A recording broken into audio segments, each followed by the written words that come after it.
نحمده ونستعينه ونستغفره ونعوذ بالله من شرور أنفسنا ومن سيئات أعمالنا من يهده الله فلا مضل له ومن يضلل فلا هادي له وأشهد أن لا إله إلا الله وحده لا شريك له وأشهد أن محمدا عبده ورسوله أرسله بالهدى ودين الحق ليظهره على الدين كله ولو كره المشركون اللهم صل على محمد وعلى آل محمد كما صليت على إبراهيم وعلى آل إبراهيم إنك حميد مجيد اللهم بارك على محمد وعلى آل محمد كما باركت على إبراهيم وعلى آل إبراهيم إنك حميد مجيد يا أيها الذين آمنوا اتقوا الله حق تقاته ولا تموتن إلا وأنتم مسلمون أما بعد فإن خير الحديث كتاب الله وخير الهدي هدي محمد صلى الله عليه وسلم وشر الأمور محدثاتها وكل محدثة بدعة وكل بدعة ضلالة وكل ضلالة في النار أعوذ بالله من الشيطان الرجيم بسم الله الرحمن الرحيم إذ قالت الملائكة يا مريم إن الله يبشرك بكلمة منه اسمه المسيح إن الله يبشرك بكلمة منه اسمه المسيح عيسى ابن مريم وجيها في الدنيا والآخرة ومن المقربين يا أيها الناس أوصيكم وإياي أولا بتقوى الله. ഏറെ സ്നേഹധനികരായ സത്യവിശ്വാസികളെ, സഹോദരന്മാരെ, സഹോദരിമാരെ, രക്ഷിതാക്കളെ, അള്ളാഹുവിന്റെ വിധിവിലക്കൽ അനുസരിച്ചുകൊണ്ടും പ്രവാചകൻ സല്ലല്ലാഹു അലൈഹി വസല്ലമയുടെ ജീവിതചര്യ പിൻപറ്റിക്കൊണ്ടും ജീവിക്കണമേ എന്ന് ആദ്യമായി എന്നോടും തുടർന്ന് നിങ്ങൾ ഓരോരുത്തരോടും ഉണർത്തുകയാണ്, വസിയ്യത്ത് ചെയ്യുകയാണ്. വിശുദ്ധ ഖുർആനിൽ 25ഓളം പ്രവാചകന്മാരെ കുറിച്ച് അവരുടെ പേരുകൾ സഹിതം അള്ളാഹു നമ്മെ അറിയിച്ചിട്ടുണ്ട്. അതിൽ അവസാനത്തെ പ്രവാചകനാണ് മുഹമ്മദ് മുസ്തഫ സല്ലല്ലാഹു അലൈഹി വസല്ലം. എന്നാൽ റസൂലുള്ളാഹി സല്ലല്ലാഹു അലൈഹി വസല്ലമക്ക് മുന്നേ തൊട്ടു മുമ്പായി കടന്നു വന്ന പ്രവാചകനാണ് ഈസാ നബി അലൈഹിസ്സലാം. നബി സല്ലല്ലാഹു അലൈഹി വസല്ലമക്ക് തൊട്ടു മുമ്പാണെങ്കിലും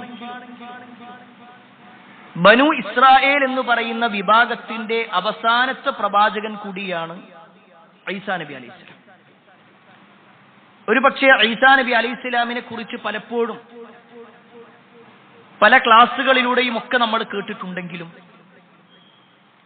അദ്ദേഹത്തിന് ഇസ്ലാമിലുള്ള സ്ഥാനവും അദ്ദേഹത്തിന്റെ ഫضലുകളും അദ്ദേഹത്തിന്റെ വിഷയത്തിൽ ആളുകൾ ഇന്ന് എത്തപ്പെട്ടിട്ടുള്ള അവസ്ഥകളെ കുറിച്ചും നമ്മളൊന്ന് മനസ്സിലാക്കേണ്ടതുണ്ട്. പ്രത്യേകിച്ച് ഈസാ നബി അലൈഹിസ്സലാമിനെ സംബന്ധിച്ചിടത്തോളം ഒരുപാട് ഫضലുകളുള്ള ഒരു പ്രവാചകനാണ് ഈസാ നബി അലൈഹിസ്സലാം. വിശുദ്ധ ഖുർആനിൽ തന്നെ ഒരൊറ്റ ആയത്തിൽ 5ഓളം ഫضലുകൾ അദ്ദേഹത്തിന്റെ മാത്രമായിട്ട് അള്ളാഹു എണ്ണിയിട്ടുണ്ട്. വിശുദ്ധ ഖുർആൻ 3-ാം അധ്യായം സൂറത്ത് ആലി ഇമ്രാനിലെ 45-ാമത്തെ ആയത്ത്. അതാണ് ഖുതുബയുടെ തുടക്കത്തിൽ ഞാൻ ഓതി വെച്ചത്. അല്ലാഹു സുബ്ഹാനഹു വതആല ഈ ആയത്തിൽ പറയുകയാണ്, ഇദ് ഖാലത്തിൽ മലായിക യാ മറിയം ഇന്നല്ലാഹ യുബശ്ശിറുകി ബികലിമത്തിൻ മിൻഹു ഇസ്മുഹു അൽ മസീഹു ഈസ ഇബ്നു മറിയം വജീഹൻ ഫിദ്ദുനിയാ വൽ ആഖിറ വമിനൽ മുഖറബീൻ.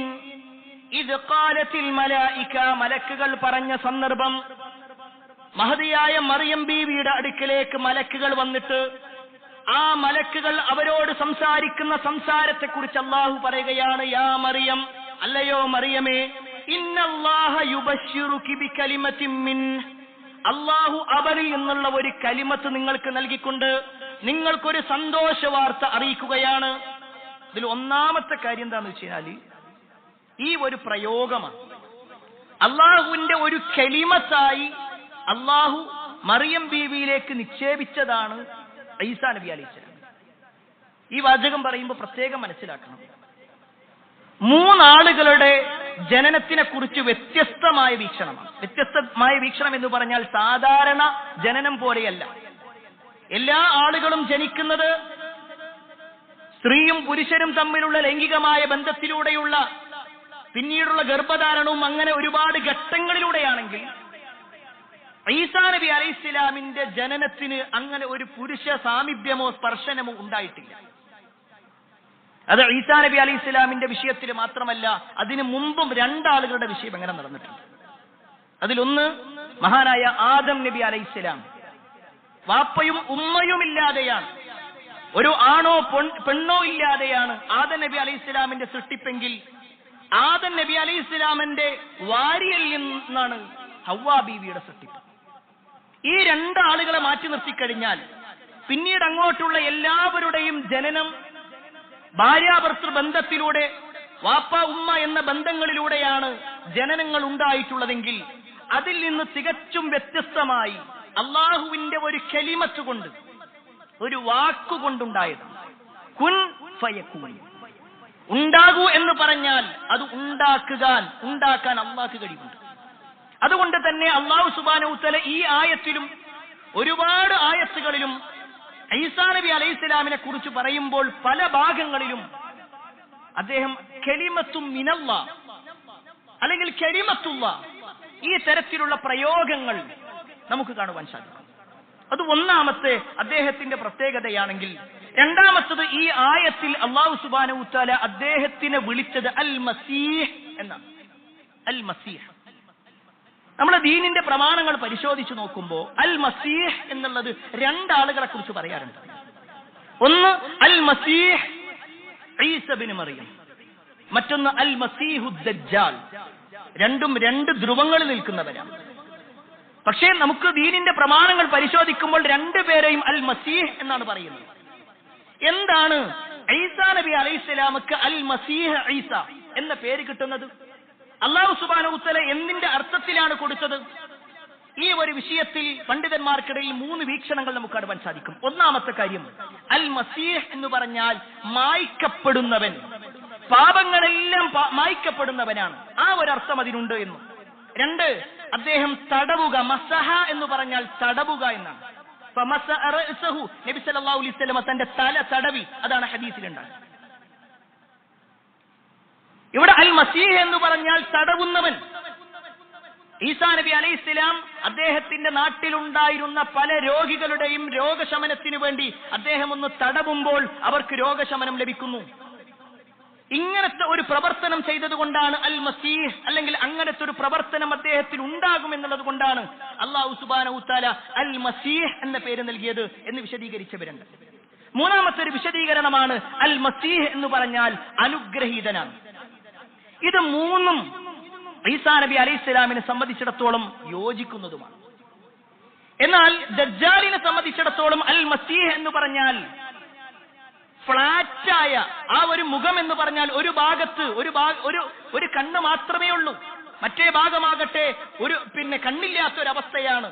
അതുകൊണ്ടാണ് ആ ഒരു പേര് വന്നിട്ടുള്ളത് എന്നും വിശദീകരിച്ചതായി കാണുവാൻ സാധിക്കും. ഈ ഒരു വാചകത്തിന്റെ പ്രത്യേകത സ്വാദിഖ് എന്ന നിലക്കാണെങ്കിൽ ഈസാ നബി അലൈഹിസ്സലാമിനെ കുറിച്ചും, അൽ കാദിബ് കള്ളൻ, പെരുങ്കള്ളൻ എന്നാണെങ്കിൽ അത് ദജ്ജാലിനെ കുറിച്ചുമാണ്. ഏതായിരുന്നാലും അല്ലാഹു സുബ്ഹാനഹു വതആല തന്നെയാണ് ഈസാ നബി അലൈഹിസ്സലാമക്ക് അൽ മസീഹ് എന്ന പേരിട്ടിട്ടുള്ളത്, അതുപോലെ തന്നെ ഈസ എന്ന പേരിട്ടിട്ടുള്ളത്. ഇതൊക്കെ അല്ലാഹു സുബ്ഹാനഹു വതആല നൽകിയ പേരാണ്. അതും നമുക്ക് ഖുർആനിൽ കാണുവാൻ സാധിക്കും. എന്നാൽ ഇവിടെ അല്ലാഹു എടുത്തു പറഞ്ഞ ഒരു പേര് ഈസ ഇബ്നു മറിയം, മറിയമിന്റെ മകനായ ഈസ. ഏതൊരു മനുഷ്യന്റെ പേര് പറയുമ്പോഴും അവന്റെ വാപ്പയിലേക്ക് ചേർത്തിട്ടാ പറയാ. മുഹമ്മദ് ബിൻ അബ്ദില്ല, അബ്ദുള്ളയുടെ മകനായ മുഹമ്മദ്, ഈ രൂപത്തിലാണ് എണ്ണാറുള്ളത്. എന്നാൽ ഒരൊറ്റ വ്യക്തിയുടെ വിഷയത്തിൽ മാത്രമേ ഉമ്മയിലേക്ക് ചേർത്ത് പറഞ്ഞിട്ടുള്ളൂ. അത് ഈസ ബിൻ മറിയം, മറിയമിന്റെ മകനായ ഈസ എന്ന അർത്ഥത്തിലാണ്. അതുപോലെ തന്നെ ഈ ആയത്തിൽ അല്ലാഹു സുബ്ഹാനഹു വതആല അദ്ദേഹത്തിന്റെ പ്രത്യേകതയായിട്ട് എണ്ണി പറഞ്ഞു, വജീഹം ഫിദ് ദുനിയാ വൽ ആഖിറ. ഈ ദുനിയാവിലാകട്ടെ അതുപോലെ തന്നെ ആഖിറത്തിലാവട്ടെ ഒരുപാട് മഹത്വമുള്ളവനാണ് അദ്ദേഹം, ഒരുപാട് മഹത്വമുള്ളവനാണ്. അതുമാത്രമല്ല വമിനൽ മുഖറബീൻ, അല്ലാഹുവിന്റെ അടുക്കൽ ഏറെ സാമീപ്യമുള്ളവനുമാണ്. അപ്പൊ ഒരുപാട് പ്രത്യേകതകൾ ഈ ഒരൊറ്റ ആയത്തിലൂടെ അല്ലാഹു സുബ്ഹാനഹു വതആല നമുക്ക് ഈസാ നബി അലൈഹിസ്സലാമിന്റെ ഫضലുകളായിക്കൊണ്ട് എണ്ണി പറഞ്ഞു. ഇനി അത് മാത്രമാണോ? ഈ ആയത്തിന്റെ തൊട്ടടുത്തുള്ള ആയത്തിൽ അല്ലാഹു വീണ്ടും എണ്ണുകയാണ്. അദ്ദേഹത്തിന്റെ ഒരു പ്രത്യേകതയാണ് വയുകല്ലിമുന്നാസ ഫിൽ മഹദ് വകഹ്ലൻ വമിനസ് സാലിഹീൻ. ഖുർആനിലൂടെ അല്ലാഹു സുബ്ഹാനഹു വതആല പറയാണ്, അദ്ദേഹത്തിന്റെ ഒരു പ്രത്യേകതയാണ് അദ്ദേഹം തൊട്ടിലിൽ വെച്ചുകൊണ്ട് സംസാരിക്കും. ഒരിക്കലും ഒരു കുട്ടി ചെറിയ പ്രായത്തിൽ, തൊട്ടിലാട്ടുന്ന പ്രായത്തിൽ ഒരിക്കലും ആളുകളോട് സംസാരിക്കൂല. എന്നാൽ ഈസാ നബി അലൈഹിസ്സലാം സംസാരിക്കും. നമ്മൾ ഖുർആനിന്റെ ആയത്തുകൾ നോക്കിക്കഴിഞ്ഞാൽ ഈസാ നബി അലൈഹിസ്സലാമിന്റെ വിഷയത്തിൽ മാത്രമേ അങ്ങനത്തെ ഒരു പ്രത്യേകത നമുക്ക് കാണുവാൻ സാധിക്കുകയുള്ളൂ. എന്നാൽ ഹദീസുകളിൽ വേറെ പല ആളുകളെ കുറിച്ചും പറഞ്ഞിട്ടുണ്ട്. ജുറൈജുമായി ബന്ധപ്പെട്ടുകൊണ്ടുള്ള ആ ഒരു ചരിത്രവുമായി ബന്ധപ്പെട്ടുകൊണ്ട് പറഞ്ഞിട്ടുണ്ട്. അതല്ലാത്ത പേരുകളിലും നമുക്ക് കാണുവാൻ സാധിക്കും. എന്നാൽ ഖുർആൻ നമ്മൾ പരിശോധിക്കുമ്പോൾ നേർക്ക് നേരെ എണ്ണി പറഞ്ഞിട്ടുള്ളത് ഈസാ നബി അലൈഹിസ്സലാമിന്റെ പേര് മാത്രമാണ്. അത് അദ്ദേഹം ആ തൊട്ടിലിൽ വെച്ച് മാത്രമല്ല, അദ്ദേഹം മധ്യവയസ്കനായിരിക്കുന്ന സമയത്തും അദ്ദേഹം സംസാരിക്കും. അഥവാ 30-ാമത്തെ വയസ്സിലാണ് അദ്ദേഹത്തിനെ സംബന്ധിച്ചിടത്തോളം ആ ഒരു പ്രബോധന പ്രവർത്തനങ്ങളിലേക്ക് അദ്ദേഹം ഇറങ്ങുന്നത്. അതും അല്ലാഹു സുബ്ഹാനഹു വതആല എടുത്തു പറഞ്ഞു. ഇനി നമ്മൾ വിശുദ്ധ ഖുർആൻ നോക്കിക്കഴിഞ്ഞാൽ അദ്ദേഹത്തിനുള്ള പ്രത്യേകതകളുണ്ട്. അദ്ദേഹത്തിന് വേദഗ്രന്ഥം നൽകി. ഇഞ്ചീൽ എന്ന് പറയുന്ന വേദഗ്രന്ഥം അല്ലാഹു സുബ്ഹാനഹു വതആല നൽകിയിട്ടുള്ളത് ഈസാ നബി അലൈഹിസ്സലാമക്കാണ്. വയുഅല്ലിമുഹുൽ കിതാബ വൽ ഹിക്മ വത്തൗറാത്ത വൽ ഇൻജീൽ. അല്ലാഹു സുബ്ഹാനഹു വതആല ഇൻജീൽ എന്ന് മാത്രമല്ല പറഞ്ഞു, അല്ലാഹു സുബ്ഹാനഹു വതആല അദ്ദേഹത്തിന് വേദഗ്രന്ഥം പഠിപ്പിച്ചു കൊടുത്തു, തത്വജ്ഞാനം അറിയിച്ചു കൊടുത്തു, തൗറാത്തും ഇൻജീലും നൽകി. ഇത് കേൾക്കുമ്പോൾ നമ്മൾ വിചാരിക്കും തൗറാത്ത് മൂസാ നബി അലൈഹിസ്സലാമക്കല്ലേ കിട്ടിയിട്ടുള്ളത്, പിന്നെ എന്തുകൊണ്ട് ഈസാ നബി അലൈഹിസ്സലാമിന്റെ പേര് വന്നു? അവിടെ പണ്ഡിതന്മാർ വിശദീകരിക്കുന്നുണ്ട്, തൗറാത്തിനെ സത്യപ്പെടുത്തിക്കൊണ്ടാണ് ഈസാ നബി അലൈഹിസ്സലാം വരുന്നത്. ഈസാ നബി അലൈഹിസ്സലാം വരുന്ന ആളുകൾ എന്ന് പറഞ്ഞാൽ ബനു ഇസ്രായേലരായ ആളുകളാണ്. ആ ബനു ഇസ്രായേലരായ ആളുകൾ തൗറാത്തിനെ സ്വീകരിച്ചവരായിരുന്നു. പക്ഷേ മൂസാ നബി അലൈഹിസ്സലാമിന്റെ കാലം കഴിഞ്ഞ് പിന്നീട് അങ്ങനെ മാറ്റങ്ങൾ വരുന്നതിനനുസരിച്ചുകൊണ്ട് അവരുടെ ജീവിതത്തിൽ എന്താണോ മൂസാ നബി അലൈഹിസ്സലാം പഠിപ്പിച്ചത് അതിൽ നിന്നെല്ലാം അവർ ബഹുദൂരം വിട്ടുപോയി. എന്നാൽ മൂസാ നബി അലൈഹിസ്സലാം കൊണ്ടുവന്ന അതേ ആദർശം പറയാനാണ് ഞാനും വന്നത് എന്ന് ഈസാ നബി അലൈഹിസ്സലാം പറഞ്ഞപ്പോൾ അന്നത്തെ ജൂതന്മാരായ ആളുകൾ അതിനോടൊക്കെ പുറംതിരിഞ്ഞു നിൽക്കുന്ന അവസ്ഥയുണ്ടായത്. ഏതായിരുന്നാലും ഈസാ നബി അലൈഹിസ്സലാമിന്റെ പ്രത്യേകതകളിൽ അല്ലാഹു സുബ്ഹാനഹു വതആല അദ്ദേഹത്തിന് വേദവുമായി ബന്ധപ്പെട്ടുകൊണ്ട് ഒരുപാട് അറിവുകൾ നൽകി. അതുപോലെ തന്നെ അല്ലാഹു സുബ്ഹാനഹു വതആല അദ്ദേഹത്തെ ഒരു റസൂലായി തെരഞ്ഞെടുത്തു. അത് നമുക്ക് ഖുർആനിൽ കാണുവാൻ സാധിക്കും. വറസൂലൻ ഇലാ ബനി ഇസ്രായീൽ, ബനു ഇസ്രായേലിലേക്കുള്ള ഒരു പ്രവാചകനായി അല്ലാഹു സുബ്ഹാനഹു വതആല അദ്ദേഹത്തെ അയച്ചു. അതാണ് ഞാൻ തുടക്കത്തിൽ പറഞ്ഞത്, ബനു ഇസ്രായേലിലേക്ക് വന്ന അവസാനത്തെ പ്രവാചകനാണ് ഈസാ നബി അലൈഹിസ്സലാം. എന്നാൽ മുഹമ്മദ് നബി സല്ലല്ലാഹു അലൈഹി വസല്ലമയോ കേവലം ഒരു സമൂഹത്തിലേക്കല്ല. അവിടെ പ്രത്യേകം നമ്മൾ മനസ്സിലാക്കണം, പല പ്രവാചകന്മാരും അവരുടെ നാട്ടിലേക്കോ അല്ലെങ്കിൽ ഏതെങ്കിലും ഒരു പ്രദേശത്തേക്കോ ഏതെങ്കിലും ഒരു ഗോത്രത്തിലേക്കോ ഏതെങ്കിലും ഒരു പ്രത്യേക കാലഘട്ടത്തിലേക്കോ മാത്രമാണെങ്കിൽ നമ്മുടെ നേതാവായ അഷ്റഫുൽ ഖൽഖ് മുഹമ്മദ് മുസ്തഫ സല്ലല്ലാഹു അലൈഹി വസല്ലം മുഴുവൻ ആലമിനും വേണ്ടിയിട്ടുള്ള ആളാണ്, എല്ലാ കാലഘട്ടത്തിലേക്കുള്ള ആളാണ്. റസൂലുള്ളാഹി സ്വല്ലല്ലാഹു അലൈഹി വസല്ലമക്ക് ശേഷം പിന്നെ ഒരു പ്രവാചകൻ വരാനില്ല. അതുകൊണ്ടാണ് നബി സല്ലല്ലാഹു അലൈഹി വസല്ലമ ഖാതമുൻ നബിയീൻ, നബിമാരിൽ അവസാനത്തെ ആളാണെന്ന് എണ്ണപ്പെടുന്നത്. ഇതൊക്കെ ഈസാ നബി അലൈഹിസ്സലാമിന്റെ ഫളലുകളുമായി ബന്ധപ്പെട്ടുകൊണ്ട് നമ്മൾ ഓർമ്മപ്പെടുത്തിയതാണെങ്കിൽ അദ്ദേഹത്തിന്റെ ഫളലുകൾ അവിടെയൊന്നും അവസാനിക്കുന്നില്ല. അല്ലാഹു സുബ്ഹാനഹു വ തആല നൽകിയ ഒരുപാട് മുഅ്ജിസത്തുകൾ അദ്ദേഹത്തിനുണ്ട്, അമാനുഷികമായ ദൃഷ്ടാന്തങ്ങൾ. വിശുദ്ധ ഖുർആനിൽ തന്നെ നമുക്കത് കാണുവാൻ സാധിക്കും. മണ്ണുകൊണ്ട് ഒരു പക്ഷിയുടെ രൂപം ഉണ്ടാക്കുക, എന്നിട്ട് ആ പക്ഷിയുടെ രൂപത്തിലേക്ക് അദ്ദേഹം ഊതുമ്പോ ആ പക്ഷി അങ്ങ് പറന്നു പോകുക, അതിൽ ജീവൻ വെച്ചുകൊണ്ട് അത് പറന്നു പോകുക. അദ്ദേഹത്തിന്റെ ജീവിതത്തിലുണ്ടായ അത്ഭുതങ്ങളാണ്. ഇത് ആരെങ്കിലും കെട്ടിച്ചമച്ച് പറയുന്നതല്ല, വിശുദ്ധ ഖുർആനിന്റെ ആയത്ത്. അല്ലാഹു സുബ്ഹാനഹു വ തആല പറയാണ്, അന്നീ അഖ്ലുഖു ലക്കും മിനത്തീനി കഹൈഅത്തിത് ത്വയ്ർ ഫഅൻഫുഖു ഫീഹി ഫയകൂനു ത്വയ്റൻ ബിഇദ്നില്ലാഹ്.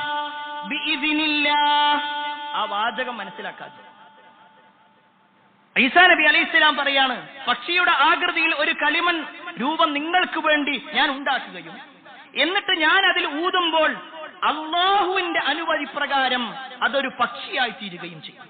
അതിന്റെ കഴിവാണെന്നല്ല പറഞ്ഞു, ബിഇദ്നില്ല. അതിനെ തുടർന്നുള്ള ഓരോ വാക്കുകളും അങ്ങനെയാണ്. അത് കേവലം ഈ പക്ഷിയെ ജീവിപ്പിക്കുക എന്ന് മാത്രമല്ല, കാഴ്ചയില്ലാത്ത ആളുകൾ, കാഴ്ചയില്ലാത്ത ജന്മനാ കാഴ്ചയില്ലാത്ത ആള് ഈസാ നബി അലൈഹിസ്സലാമിന്റെ അടുക്കിലേക്ക് വരും. ഈസാ നബി അലൈഹിസ്സലാം അദ്ദേഹത്തിന്റെ ആ മനുഷ്യന്റെ കണ്ണൊന്ന് തടവുന്ന സമയത്ത് കാഴ്ച ലഭിക്കുക. ശാരീരികമായി പാണ്ഡുരോഗമുള്ള ആളുകൾ, ശരീരമാസകലം പാണ്ട് പിടിച്ചുകൊണ്ട് ആരും കാണുമ്പോൾ ഒരു വൈരൂപ്യമായി കണ്ട ആളുകൾ, അവരുടെ ശരീരം ഒന്ന് തടവുമ്പോഴേക്ക് അവരുടെ അസുഖം മുഴുവൻ ഇല്ലാതാകുക.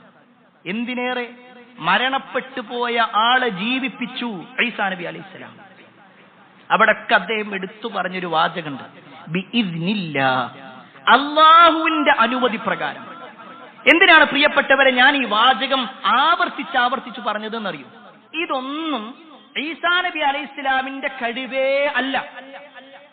ഈ മുഅ്ജിസത്ത് എന്ന് പറഞ്ഞാൽ അത് ഏതെങ്കിലും ഒരു പ്രവാചകന് അള്ളാഹു കൊടുത്ത കഴിവാണ് എന്ന് വിചാരിക്കുന്ന ഒരുപാട് ആളുകളുണ്ട്. കൊടുത്ത കഴിവ് എന്ന് പറയുമ്പോൾ ആ കഴിവ് എപ്പോഴും ഉപയോഗപ്പെടുത്താൻ പറ്റും എന്നുള്ള ധാരണയാണ് അവർക്കുള്ളത്. എന്നാൽ വിശുദ്ധ ഖുർആനിലോ ഹദീസിലോ അങ്ങനെ ഒരു കഴിവ് കൊടുത്തതിനെ കുറിച്ച് പറയുന്നില്ല. മറിച്ച് അല്ലാഹു സുബ്ഹാനഹു വ തആല പ്രവാചകന്മാരുടെ കരങ്ങൾ മുഖേന അല്ലാഹു നടത്തുന്ന അത്ഭുതങ്ങൾ, അതാണ് ശരിക്കും മുഅ്ജിസത്ത് എന്ന് പറഞ്ഞത്. അള്ളാഹുവാണ് അതിന്റെ പരിപൂർണ അധികാരി, അല്ലാതെ ഓരോരുത്തരും അവരുടെ ഇഷ്ടത്തിനനുസരിച്ച് കൊണ്ട് ചെയ്യേണ്ട കാര്യമല്ല. റസൂലുള്ളാഹി സ്വല്ലല്ലാഹു അലൈഹി വസല്ലമയുടെ ജീവിതത്തിൽ ഒരുപാട് മുഅ്ജിസത്തുകൾ ഉണ്ടായിട്ടുണ്ട്, അത്ഭുതത്തിന്റെ ഒരുപാട് കാര്യങ്ങൾ ഉണ്ടായിട്ടുണ്ട്. അതൊക്കെ നബി സല്ലല്ലാഹു അലൈഹി വസല്ലം ആഗ്രഹിക്കുന്ന സമയത്തൊക്കെ പ്രവാചകൻ ഒരു വാക്ക് പറയുമ്പോഴേക്ക് അല്ലെങ്കിൽ കൈയൊന്ന് ആംഗ്യം കാണിക്കുമ്പോഴേക്ക് അതെല്ലാം സംഭവിക്കുക ഇല്ല, അങ്ങനെ ഉണ്ടായിട്ടില്ല, അങ്ങനെ ഉണ്ടാവില്ല. നമുക്കെല്ലാവർക്കും പരിചയമുള്ള ഒരു മുഅ്ജിസത്താണല്ലോ മൂസാ നബി അലൈഹിസ്സലാമിന്റെ വടി എന്ന് പറയുന്ന മുഅ്ജിസത്ത്. ആ മുഅ്ജിസത്തിന്റെ വിഷയത്തിൽ എന്താണ് അദ്ദേഹത്തിന്റെ ജീവിതത്തിൽ ഉണ്ടായത്? മൂസാ നബി അലൈഹിസ്സലാം അള്ളാഹുവിന്റെ അടുക്കലേക്ക്, അഥവാ അള്ളാഹു സുബ്ഹാനഹു വ തആല പറഞ്ഞതിന്റെ അടിസ്ഥാനത്തിൽ സീനാ പർവ്വതത്തിലേക്ക് ചെന്നു. ആ സമയത്ത് അള്ളാഹു ചോദിക്കുന്നുണ്ട്, മൂസ എന്താ നിന്റെ കയ്യിലുള്ളത്? മൂസാ നബി പറഞ്ഞു, അത് എന്റെ കയ്യിലുള്ള ഒരു വടിയാണ്. ഇതെന്തിനുള്ളതാ? അതിങ്ങനെ ഇടക്കൊന്ന് കുത്തിപ്പിടിച്ച് നടക്കാൻ, അതേപോലെ തന്നെ എന്റെ ആടുകൾക്ക് അതിന്റെ മരച്ചില്ലകളൊക്കെ കിട്ടാൻ വേണ്ടി അതിങ്ങനെ പിടിച്ചൊന്ന് താഴ്ത്താൻ വേണ്ടിയിട്ടൊക്കെ ഉള്ളതാ. ആ സമയത്ത് അല്ലാഹു സുബ്ഹാനഹു വ തആല പറയാണ്, എന്നാ മൂസ ആ വടിയൊന്ന് താഴേക്കിട. മൂസാ നബി അലൈഹിസ്സലാം വടി താഴെയിട്ടതും അത് വലിയ ഒരു സർപ്പമായി മാറി, വലിയ ഒരു പാമ്പായി മാറി. മൂസാ നബി അലൈഹിസ്സലാം ഭയപ്പെട്ടു. ഖുർആനിന്റെ വാചക പറയുന്നത്, മൂസാ നബി അലൈഹിസ്സലാം പേടിച്ചു. അപ്പൊ അല്ലാഹു സുബ്ഹാനഹു വ തആല പറഞ്ഞു, പേടിക്കണ്ട, അത് ഒന്നുകൂടി പിടിച്ചാൽ മതി. മൂസാ നബി അലൈഹി ഇസ്ലാമിന്റെ കഴിവാണെങ്കിൽ അദ്ദേഹത്തിന് പേടി ഉണ്ടാവൂ? ഇനി ഞാൻ ഇത് ഇട്ട് കഴിഞ്ഞാൽ സ്വാഭാവികമായിട്ടും അതൊരു പാമ്പായി മാറും, പിന്നെ ഞാൻ ഇങ്ങനെ ചെയ്താൽ മതി, എനിക്ക് ആ കഴിവുണ്ടല്ലോ എന്നല്ലേ വിചാരിക്കേണ്ടത്. പക്ഷേ മൂസാ നബി അലൈഹി ഇസ്ലാം ഭയപ്പെട്ടു. അത് ആ വിഷയത്തിൽ മാത്രമല്ല, പിന്നീട് അങ്ങോട്ട് ശത്രുക്കളുടെ അടുത്തേക്ക്, മജീഷ്യന്മാരുടെ അടുത്തേക്ക് പോയി അവരുടെ എല്ലാം ആ സിഹിറിന്റേതായ എല്ലാ കാര്യങ്ങളും ചെയ്തപ്പോഴും അദ്ദേഹത്തിന് പേടി തോന്നി. അല്ലാഹു സുബ്ഹാനഹു വ തആല പറഞ്ഞു, പേടിക്കണ്ട, നിങ്ങൾ എന്നെ വിജയിക്കുക, നിങ്ങൾ എന്നെ വിജയിക്കുക. അവിടേക്ക് എല്ലാ ഇടപെടലും അള്ളാഹുവാണ് നടത്തുന്നത്. അതല്ലാതെ മൂസാ നബി അലൈഹിസ്സലാം ആഗ്രഹിക്കുന്ന സമയത്തൊക്കെ ആ ഒരു വടിയെ ഇഷ്ടമുള്ള രൂപത്തിലേക്ക് മാറ്റാനും ഇഷ്ടമുള്ള പ്രവർത്തനങ്ങൾ ചെയ്യിപ്പിക്കാനും അദ്ദേഹത്തിന് കഴിഞ്ഞിട്ടില്ല.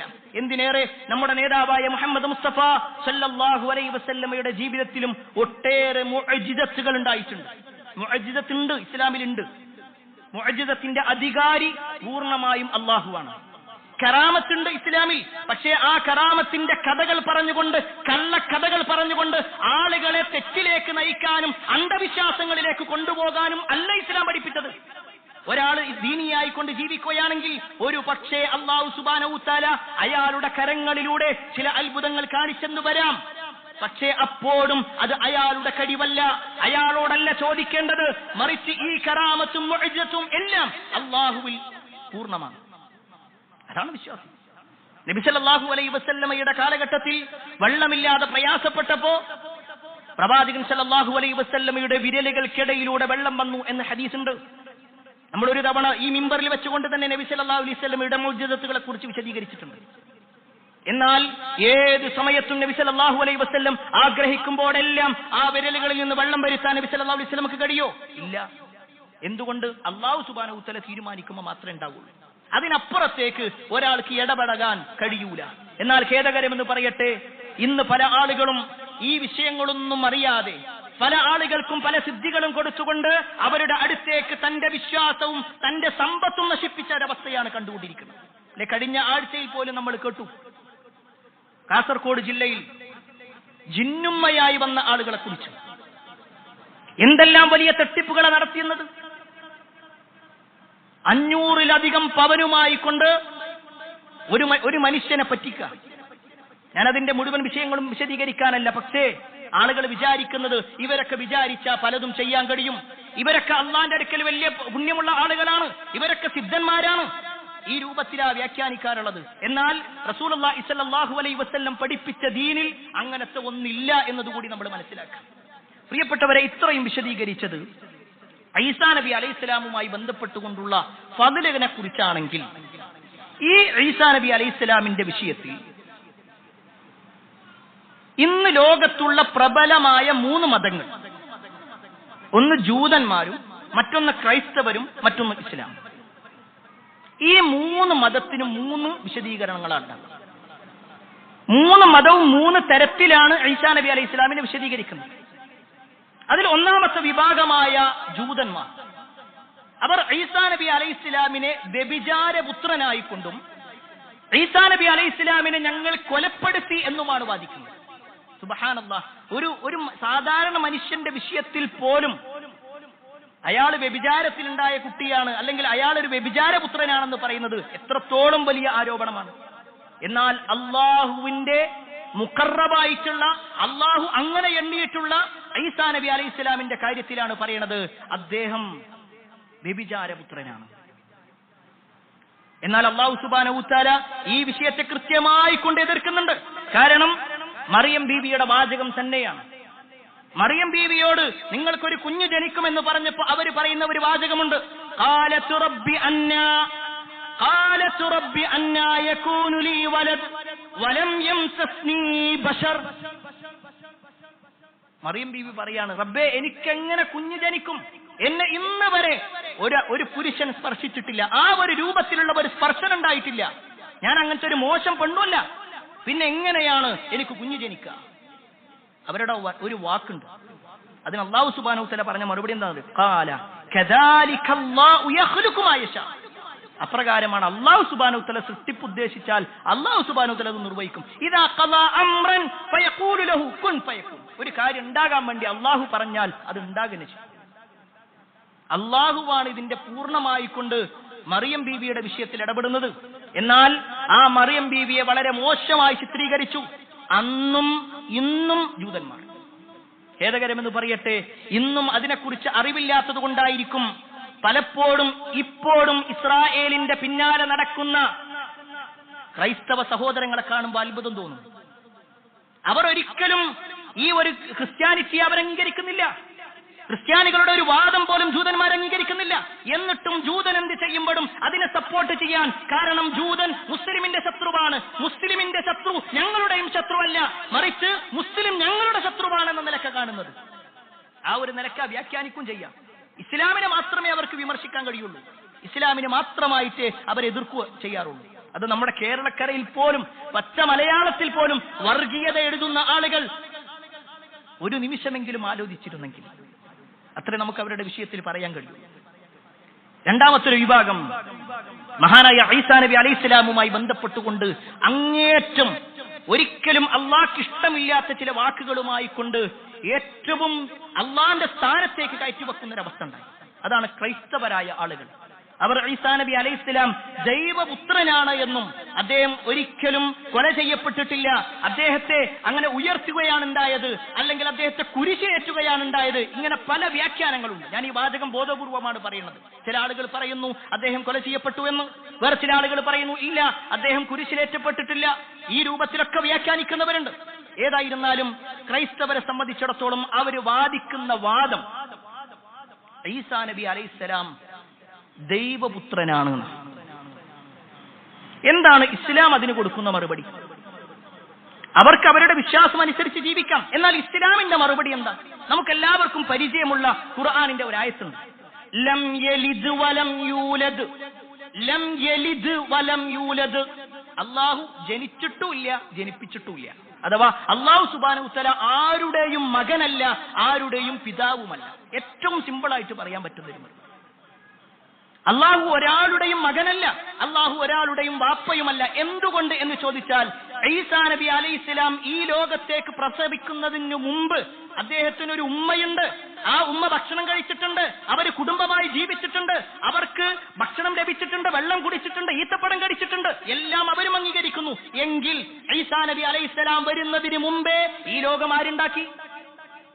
അള്ളാഹുവിനെ സംബന്ധിച്ചിടത്തോളം അൽ അവ്വൽ വൽ ആഖിർ, അല്ലാഹു സുബ്ഹാനഹു വതആല ഒന്നാമനാണ്, അള്ളാഹ്ക്ക് മുമ്പ് ഒന്നുമില്ല. വൽ ആഖിർ, അള്ളാഹു അവസാനത്തവനുമാണ്, അള്ളാഹ്ക്ക് ശേഷം എന്ന് പറയാനും ആരും. ഇതാണ് ഇസ്ലാമിന്റെ സങ്കല്പം. ഇസ്ലാം പഠിപ്പിക്കുന്നത് അള്ളാഹ് അങ്ങനെയാണ്.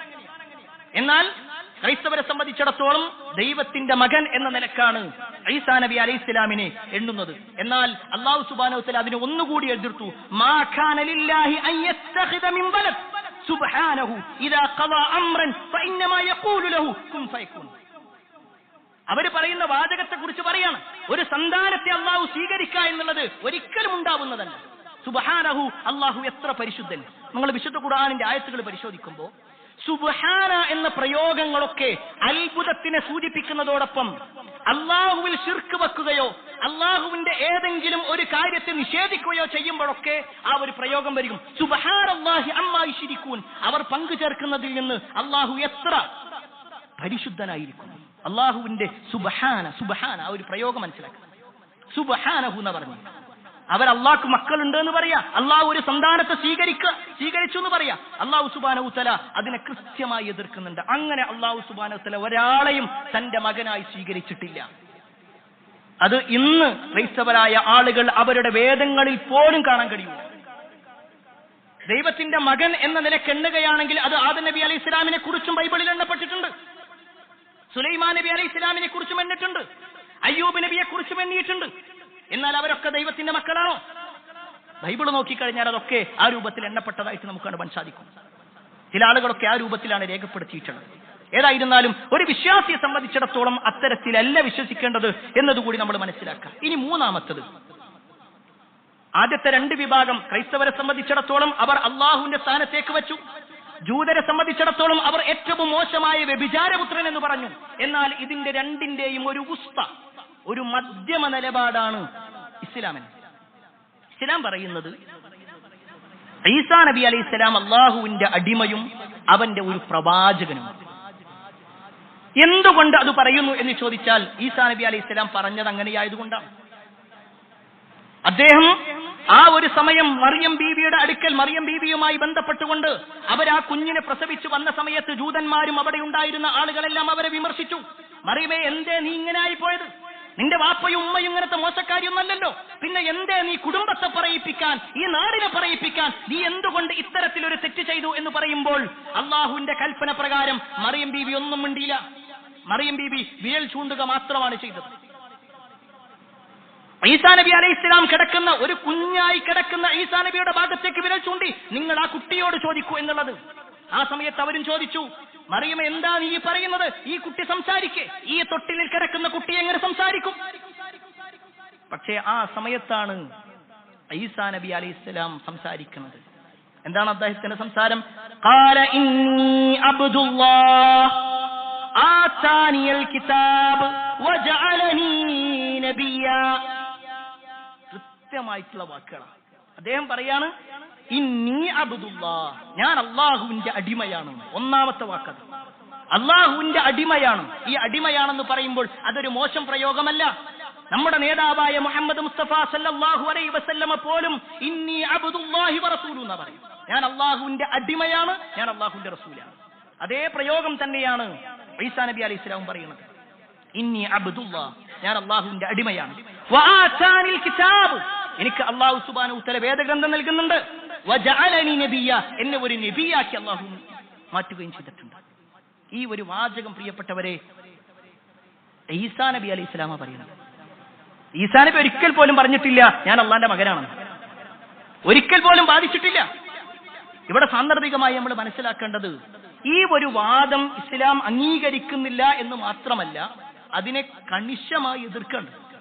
എന്നാൽ ഖേദകരമെന്ന് പറയട്ടെ, ഇന്ന് പല ആഘോഷങ്ങളും നടക്കുമ്പോൾ അതിനെ സന്തോഷ പ്രകടനത്തിന് വേണ്ടി പങ്കെടുക്കുമ്പോൾ സ്വാഭാവികമായിട്ടും ഒരു മുസ്ലിം വിചാരിക്കേണ്ട ഒരു കാര്യമുണ്ട്.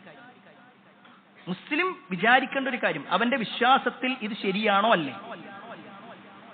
വിശ്വാസമൊന്നും ഇല്ലാതെ ഞാൻ അവർക്ക് വേണ്ടി, അവരുടെ സന്തോഷത്തിന് വേണ്ടി പറഞ്ഞതാണെങ്കിൽ അത് കപടതയാണ്. അത് കപടതയാണ്. കാരണം അവർ വിശ്വസിക്കുന്ന ഒരു കാര്യം, ആ വിശ്വാസത്തിന് ഹാപ്പി പറയുമ്പോൾ, ആ വിശ്വാസത്തിന് അനുകൂലിച്ച് നിൽക്കുമ്പോൾ സ്വാഭാവികമായിട്ടും അവിടെ നടക്കുന്നത് അവരുടെ വിശ്വാസത്തെ അനുകൂലിക്കാതെ നമ്മൾ കാപട്യം നിർവഹിക്കുന്നു. ഏതെങ്കിലും ഒന്നവിടെ നടക്കുന്നുണ്ട്. ഒന്നുകിൽ ആ വിശ്വാസം അയാൾക്കുണ്ട്, അതല്ലെങ്കിൽ ആ വിശ്വാസം ഒഴിവാക്കിക്കൊണ്ട് അയാൾ കപടനാകും. പ്രിയപ്പെട്ടവരെ, ഇവിടെ ഒരു വിശ്വാസി എന്ന നിലക്ക് നമ്മൾ മനസ്സിലാക്കേണ്ട ഒരു കാര്യം, അള്ളാഹ്ക്ക് മകനുണ്ടോ? ആ വിശ്വാസം മുസ്ലിങ്ങൾക്ക് ആർക്കെങ്കിലും ഉണ്ട്? മുസ്ലിമായ ആർക്കെങ്കിലും ഉണ്ട്? ഇല്ല എന്നാണെങ്കിൽ അങ്ങനെ ഒരു വിശ്വാസം കൊണ്ടു നടക്കാൻ ഒരു വിശ്വാസിക്ക് കഴിയൂല. അങ്ങനെ ഒരാൾ വിശ്വസിക്കുന്നുണ്ടെങ്കിൽ അവൻ മുസ്ലിമും അല്ല. കാരണം അള്ളാഹുവിനെ കുറിച്ച് അള്ളാഹ് പറഞ്ഞത് ലം യലിദ് വലം യൂലദ്. എന്നാൽ പിന്നെ ഈസാ നബി അലൈഹിസ്സലാം എവിടെയാണ്? അതും ഇന്ന് സമൂഹത്തിൽ നമ്മൾ അറിയേണ്ട ഒരു കാര്യമാണ്. ചില ആളുകൾ പറയുന്നു ഈസാ നബി അലൈഹിസ്സലാം ഒക്കെ വഫാത്തായിട്ടുണ്ട്, ഈസാ നബി അലൈഹിസ്സലാം മരണപ്പെട്ടു പോയി. എന്നാൽ വിശുദ്ധ ഖുർആനിന്റെ ആയത്തുകൾ നോക്കിക്കഴിഞ്ഞാൽ ഈസാ നബി അലൈഹിസ്സലാം മരണപ്പെട്ടിട്ടില്ല. ഇതെന്റെ വാചകമല്ല, ഖുർആനിന്റെ ആയത്ത. ഖുർആനിലൂടെ അല്ലാഹു സുബ്ഹാനഹു വ തആല എടുത്തു പറയാ. 4-ാം അധ്യായം സൂറത്തു നിസായിലെ 156 മുതൽ 158 വരെയുള്ള ആയത്തുകൾ. ആ ആയത്തിലൂടെ അല്ലാഹു സുബ്ഹാനഹു വ തആല പറയാം, വഖൗലിഹിം ഇന്നാ ഖതൽനൽ മസീഹ ഈസ ഇബ്ന മറിയമ റസൂലല്ലാഹ്. അവർ പറയുന്നു, അഥവാ ജൂതന്മാർ പറയുകയാണ്, ഈസാ നബിയെ ഞങ്ങൾ ഇതാ കൊന്നിരിക്കുന്നു, ഈസാ നബി അലൈഹിസ്സലാമിനെ ഞങ്ങൾ കൊലപ്പെടുത്തിയിരിക്കുന്നു എന്ന് പറയുന്നു. എന്നാൽ അല്ലാഹു പറയുകയാണ്, വമാ ഖതലൂഹു വമാ സലബൂഹു. അവർ അദ്ദേഹത്തെ കൊന്നിട്ടുമില്ല, അദ്ദേഹത്തെ ക്രൂശിച്ചിട്ടുമില്ല, അദ്ദേഹത്തെ കുരിശിൽ തറച്ചിട്ടില്ല. എന്നിട്ടോ വലാകിൻ ശുബ്ബിഹ ലഹും, അവർക്ക് അങ്ങനെ തോന്നിയതാണ്, അവർക്ക് സാദൃശ്യപ്പെട്ടതാണ്. ഒരാളെ ചെയ്തിട്ടുണ്ട്, പക്ഷെ അത് അദ്ദേഹത്തെ അല്ല, അദ്ദേഹത്തെ അല്ലാഹു സുബ്ഹാനഹു വ തആല ഉയർത്തിക്കണം. ആ വിഷയത്തിൽ അവർക്ക് സംശയത്തിലാണ്. എന്നിട്ട് അല്ലാഹു സുബ്ഹാനഹു വ തആല ആ ഒരു ആയത്തിന്റെ അവസാനത്തിൽ, അതിന്റെ തൊട്ടുള്ള ആയത്തിൽ പറയാണ്, ബൽ റഫഅഹു അല്ലാഹു ഇലൈഹി, അല്ലാഹു സുബ്ഹാനഹു വ തആല അല്ലാഹുവിലേക്ക് ഉയർത്തിയിരിക്കുകയാണ്. അതിനെ ചില ആളുകൾ പറയും, ഉയർത്തി എന്ന് പറഞ്ഞാൽ അത് ആത്മാവിനെ ഉയർത്തിയാണ്. എന്നാൽ എല്ലാ ആളുകളുടെയും ആത്മാവിനെ ഉയർത്തപ്പെടുന്നില്ലേ? എന്തേ അല്ലാഹു സുബ്ഹാനഹു വ തആല എല്ലാവരുടെ വിഷയത്തിലും ആ പ്രയോഗം പറയാതെ ബൽ റഫഅഹു അല്ലാഹു ഇലൈഹി എന്ന് പറയുന്നു? അത് അദ്ദേഹത്തെ ഉയർത്തി എന്നുള്ളത് തന്നെയാണ്. ഇനി ഇത് മാത്രമല്ല, റസൂലുള്ളാഹി സ്വല്ലല്ലാഹു അലൈഹി വസല്ലമ തന്നെ എടുത്തു പറഞ്ഞു, അന്ത്യനാളുമായി ബന്ധപ്പെട്ടുകൊണ്ടുള്ള വിഷയങ്ങളിൽ അന്ത്യനാളിന്റെ 10 അടയാളങ്ങൾ എണ്ണുന്ന കൂട്ടത്തിൽ ഒന്നാണ് ദജ്ജാൽ വരിക എന്നുള്ളത്. അതെല്ലാവരും അംഗീകരിക്കുന്നുണ്ടല്ലോ. എന്നാൽ ആ ദജ്ജാൽ എങ്ങനെയാണ് കൊല ചെയ്യപ്പെടുക? ദജ്ജാൽ കൊല ചെയ്യപ്പെടുന്നത് ഈസാ നബി അലൈഹിസ്സലാം മുഖേനയാണ്. ഈസാ നബി അലൈഹിസ്സലാമാണ് ദജ്ജാലിനെ കൊല്ലുക. അതും റസൂലുള്ളാഹി സ്വല്ലല്ലാഹു അലൈഹി വസല്ലം കൃത്യമായി പറഞ്ഞു. ദജ്ജാൽ ഈ ലോകത്ത് ഫിത്നകളുമായി കടന്നു വരുന്ന സമയത്ത് ഇദ് ബഅസല്ലാഹുൽ മസീഹ ഇബ്ന മറിയം ഫയൻസിലു ഇൻദൽ മനാറത്തുൽ ബൈളാഇ ശർഖിയ്യ ദിമഷ്ക്, ഡമസ്കസിലെ മനാറത്തുൽ ബൈളാ എന്ന് പറയുന്ന ഒരു ഭാഗത്ത്, ഒരു പള്ളിയുടെ മിനാരത്തിന്റെ ഭാഗത്ത് ഈസാ നബി അലൈഹിസ്സലാം വരും. 2 മലക്കുകളുടെ തോളിൽ കൈയിട്ടുകൊണ്ട് ഒരു മഞ്ഞ വസ്ത്രം ധരിച്ചുകൊണ്ട് അദ്ദേഹം ഇറങ്ങും. ഇത് റസൂലുള്ളാഹി സ്വല്ലല്ലാഹു അലൈഹി വസല്ലം പറഞ്ഞതാണ്. ഇമാം മുസ്ലിം ഉദ്ധരിക്കുന്ന ഹദീസാണ്. ഇതൊക്കെ പിന്നെ തള്ളേണ്ടി വരും. എല്ലാം തള്ളുന്നൊരവസ്ഥയാണല്ലോ എന്നുള്ളത്. ഏത് ഹദീസ് പറഞ്ഞാലും ആ ഹദീസിന്റെ ബുദ്ധിക്ക് യോജിക്കുന്നില്ല. ആയത്താണെങ്കിലും എനിക്ക് യോജിക്കുന്നില്ല. അവർക്ക് പറയാൻ പറ്റിയ യുക്തിവാദിയാണ്. റസൂലുള്ളാഹി സ്വല്ലല്ലാഹു അലൈഹി വസല്ലം ഒരു കാര്യം പറഞ്ഞാൽ അത് സ്വീകരിക്കുന്നവരാണ് വിശ്വാസം. പ്രിയപ്പെട്ടവരെ, സൂചിപ്പിച്ചു വന്നത് ഈസാ നബി അലൈഹിസ്സലാമുമായി ബന്ധപ്പെട്ടുകൊണ്ടുള്ള വിഷയത്തിൽ ഒരു മുസ്ലിം എന്ന നിലയ്ക്ക് ചില കാര്യങ്ങളൊക്കെ നമ്മൾ മനസ്സിലാക്കണം. അതോടൊപ്പം ആ ഈസാ നബി അലൈഹിസ്സലാം ഏതൊരു റബ്ബിന്റെ നിയമപ്രകാരമാണോ ഈ ലോകത്തേക്ക് വന്നത്, ഏതൊരു റബ്ബാണോ അദ്ദേഹത്തെ ഉയർത്തിക്കൊണ്ടുപോയത്, ഏതൊരു റബ്ബിന്റെ നിയമപ്രകാരമാണോ ഇനിയും തിരിച്ചു വരാനുള്ളത്, ആ റബ്ബിന്റെ നിയമങ്ങൾ പാലിക്കാൻ ഞാനും നിങ്ങൾ പരിശ്രമിക്കുക. അതിന് അല്ലാഹു സുബ്ഹാനഹു വ തആല നമുക്ക് ഏവർക്കും തൗഫീഖ് നൽകുമാറാവട്ടെ.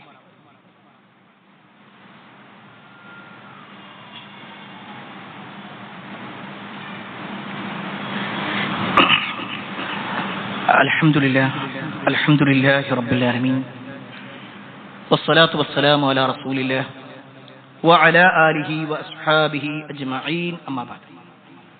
പ്രിയപ്പെട്ട സഹോദരങ്ങളെ, സത്യവിശ്വാസികളെ, അള്ളാഹുവിന്റെ വിധിവിലക്കനുസരിച്ചുകൊണ്ടും പ്രവാചകൻ സല്ലല്ലാഹു അലൈഹി വസല്ലമയുടെ ജീവിതചര്യയെ പിൻപറ്റിക്കൊണ്ടും ജീവിക്കണമേ എന്ന് ഒരിക്കൽ കൂടി എന്നോടൊന്നുപോലെ നിങ്ങൾ ഓരോരുത്തരോടും ഉണർത്തുകയാണ്, വസിയ്യത്ത് ചെയ്യുകയാണ്. മഹാനായ ഈസാ നബി അലൈഹിസ്സലാമുമായി ബന്ധപ്പെട്ടുകൊണ്ടുള്ള ചില ചരിത്രങ്ങളും ദീനിയായ വൃത്താന്തങ്ങളുമാണ് ഓർമ്മപ്പെടുത്തിയത്. ഈ ഈസാ നബി അലൈഹിസ്സലാമിനെ അംഗീകരിക്കുന്നത് സ്വർഗവുമായി ബന്ധപ്പെട്ട ഒരു കാര്യം കൂടിയാണ്. നബി സല്ലല്ലാഹു അലൈഹി വസല്ലമ ഒരു പ്രാർത്ഥന പഠിപ്പിച്ചു. ആ പ്രാർത്ഥന ഒരാൾ ചൊല്ലുകയാണെങ്കിൽ സ്വർഗത്തിന്റെ 8 കവാടങ്ങളും അയാൾക്ക് വേണ്ടി തുറക്കപ്പെടുന്നു. ആ പ്രാർത്ഥനയിൽ നബി സല്ലല്ലാഹു അലൈഹി വസല്ലമയുടെ പേര് കഴിഞ്ഞാൽ പിന്നെ എണ്ണപ്പെടുന്നത് ഈസാ നബി അലൈഹിസ്സലാമിന്റെയും മറിയം ബീവിയുടെയും പേരാണ്. മഹാനായ ഉബാദത്ത് ഇബ്നു സ്വാമിത്ത് റളിയല്ലാഹു അൻഹു റിപ്പോർട്ട് ചെയ്യുന്ന ഹദീസിൽ കാണുവാൻ സാധിക്കും, നബി സല്ലല്ലാഹു അലൈഹി വസല്ലം പറയാണ്, മൻ ഖാല, ആരെങ്കിലും പറഞ്ഞാൽ, അശ്ഹദു അല്ലാ ഇലാഹ ഇല്ലല്ലാഹു വഹ്ദഹു ലാ ശരീക ലഹു വഅന്ന മുഹമ്മദൻ അബ്ദുഹു വറസൂലുഹു. നമുക്ക് എല്ലാവർക്കും പരിചയമുള്ള പറയും. എന്നിട്ട് അതിന് ശേഷം പറയാണ്, വഅന്ന ഈസ അബ്ദുല്ലാഹ് വബ്നു അമതിഹി വകലിമതുഹു അൽഖാഹാ ഇലാ മറിയമ വറൂഹു മിൻഹു. ഈസാ നബി അലൈഹിസ്സലാം അല്ലാഹുവിന്റെ അടിമയാണെന്നും അല്ലാഹുവിന്റെ അടിമയായ മറിയം ബീവിയുടെ മകനാണെന്നും അല്ലാഹു സുബ്ഹാനഹു വ തആലയുടെ കലിമത്ത് അനുസരിച്ചുകൊണ്ട് അവരിലേക്ക് റൂഹൂതപ്പെട്ടതാണ് എന്നും ഒരാൾ വിശ്വസിക്കുക. അത് പറയുക മാത്രമല്ല, വഅന്നൽ ജന്നത ഹഖ്ഖുൻ വന്നാർ ഹഖ്ഖുൻ, സ്വർഗം സത്യമാണ്, നരകം സത്യമാണ്. ഇത്രയും ഒരാൾ പറഞ്ഞാൽ അദ്ഖലഹുല്ലാഹ്, അല്ലാഹു അവനെ പ്രവേശിപ്പിക്കും. മിൻ അയ്യ അബ്വാബിൽ ജന്നത്തി സമാനിയത ശാ, അവൻ ഉദ്ദേശിക്കുന്ന വാതിൽ, സ്വർഗത്തിന്റെ 8 വാതിലുകളിൽ അവൻ ഏത് വാതിലൂടെയാണോ കയറേണ്ടത് അതിലൂടെ അല്ലാഹു സുബ്ഹാനഹു വ തആല കയറ്റും. എന്തേ ചെയ്യേണ്ടതുള്ളൂ? നമുക്കൊക്കെ പരിചയമുള്ള, നമ്മൾ ഇതിനു മുമ്പൊക്കെ പഠിച്ചിട്ടുള്ള ഒരു പ്രാർത്ഥന. ആ പ്രാർത്ഥനയിലേക്ക് ഒരു വരി കൂടി ചേർത്താൽ മതി. വഅന്ന ഈസ അബ്ദുല്ലാഹ് വബ്നു അമതിഹി എന്ന് തുടങ്ങുന്ന ഒരു ചെറിയ ഒരു വാക്ക് അതുകൂടി ചേർത്ത് കഴിഞ്ഞാൽ സ്വർഗത്തിന്റെ 8 വാതിലുകളും നമുക്ക് വേണ്ടി തുറക്കപ്പെടും. പ്രിയപ്പെട്ടവരെ, ദിക്റുകൾ എന്നുള്ളത് ഒരു വിശ്വാസിയെ സംബന്ധിച്ചിടത്തോളം ഈ ദുനിയാവിൽ ഏതെങ്കിലും ഒരു കാര്യങ്ങൾ നേടിത്തരാൻ വേണ്ടി മാത്രമുള്ളതല്ല, മറിച്ച് പരലോകമാണ്.